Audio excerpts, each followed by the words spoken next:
So, a glowing 3D cube, rotating, neon edges, light rays, a moody dark background, all built inside DaVinci Resolve. No plugins, nothing external, just Fusion doing its thing. In this video, I'm walking through the full node setup used to build this. Not just what is in the composition, but how the whole thing is structured and what each stage is doing for the final look.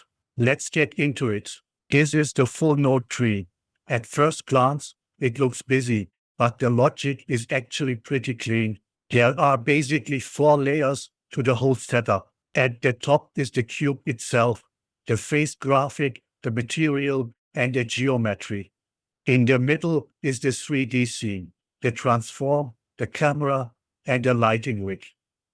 After that comes the renderer, which turns the 3D scene into a flat image. And then at the end, there is the post chain and the final composite over the background. So the pipeline is really simple. Texture and material, scene setup, render, polish, output. That is the whole build. Starting at the top, this group of nodes is all about how the cube is going to look. Phase 1 is the image that gets mapped onto the cube. That's the graphic showing up on the visible faces in the final result. Before it becomes part of the material, that image runs through a small prep stage.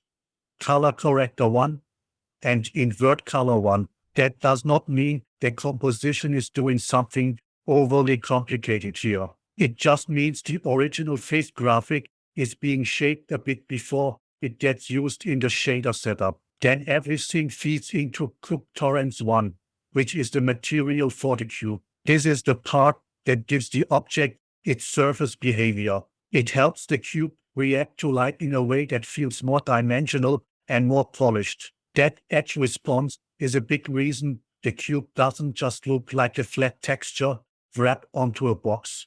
From there, the material plugs into Cube 3D 1, which is the actual 3D object.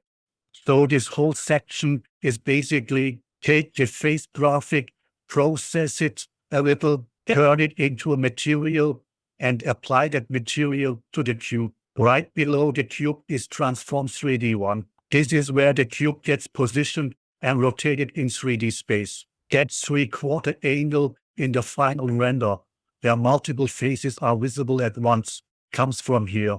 It's the angle that makes the shape read well and gives the lighting something interesting to work with. And if the shot is animated, this is the place where the cube motion is controlled. So this node is simple, but important. It is not adding style by itself. It is setting up the presentation of the object. Everything gets brought together inside Merge 3D 1. This is the 3D scene container. The cube goes in there. The camera goes in there. The lights go in there. That is the virtual scene before anything gets rendered. Camera 3D 1 is the viewing angle for the shot. Nothing flashy, just a camera that frames the cube and gives the scene its perspective. Then there is the lighting setup. Directional light 1 works like the main shaping light. It gives the cube a stronger sense of direction and form. Spotlight 1 and Spotlight 1_1 act like accent lights. They help different sides of the cube catch highlights and keep the object from feeling too one-note. Ambient light 1 softens the darkest areas a bit and stops the scene from collapsing into pure black. So the lighting here is doing what a good lighting setup always does. It gives the object shape, separation, and mood. And that's really the key. The glow is important, but the cube only looks good because the lighting gives it structure first.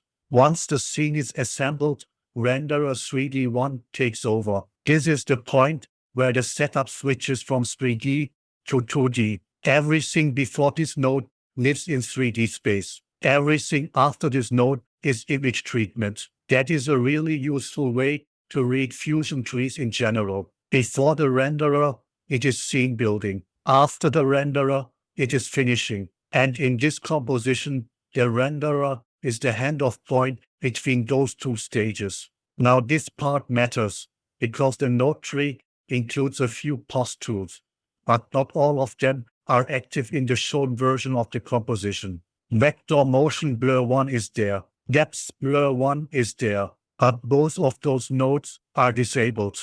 So even though they exist in the flow, they are not contributing to the final look in this version. That means the active post-processing is really happening in the two light rays nodes that come after. That's the part actually shaping the final glow. This is where the look really comes together. Light rays 1 adds the first pass of streaking and glow coming off the bright parts of the cube. It pushes the luminous areas outward and starts giving the render that energetic neon feel. Then light rays 1_1 builds on top of that. This second pass feels softer and more atmospheric. It helps spread that glow further into the surrounding space and gives the image more of the purple haze wrapped around the cube. And that stacked approach is a big part of why the final image works. One pass on its own would already help, but two passes give the glow more shape. The first one gives definition. The second one gives atmosphere. Together they make the cube feel like it is really emitting light into the scene. Almost done.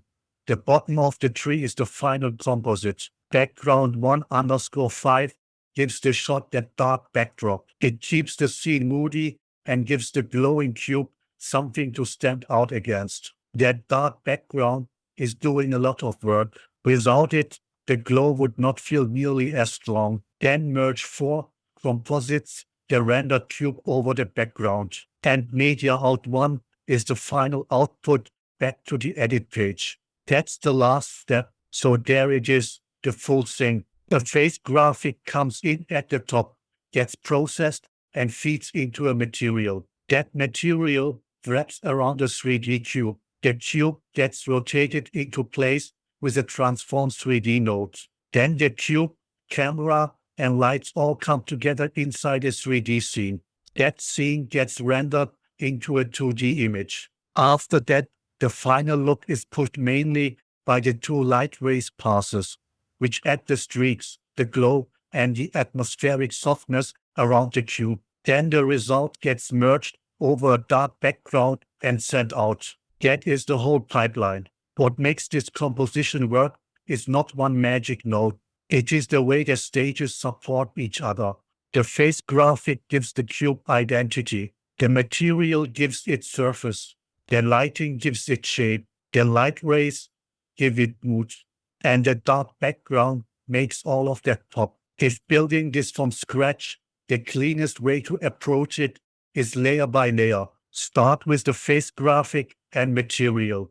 Then get the cube looking right in 3D. Then set up the camera and lights. Then render it. Then add the glow and atmosphere at the end. That way, the effect stays organized and the whole thing makes sense as it grows. All right, that's the video. Hope it was useful. See you in the next one.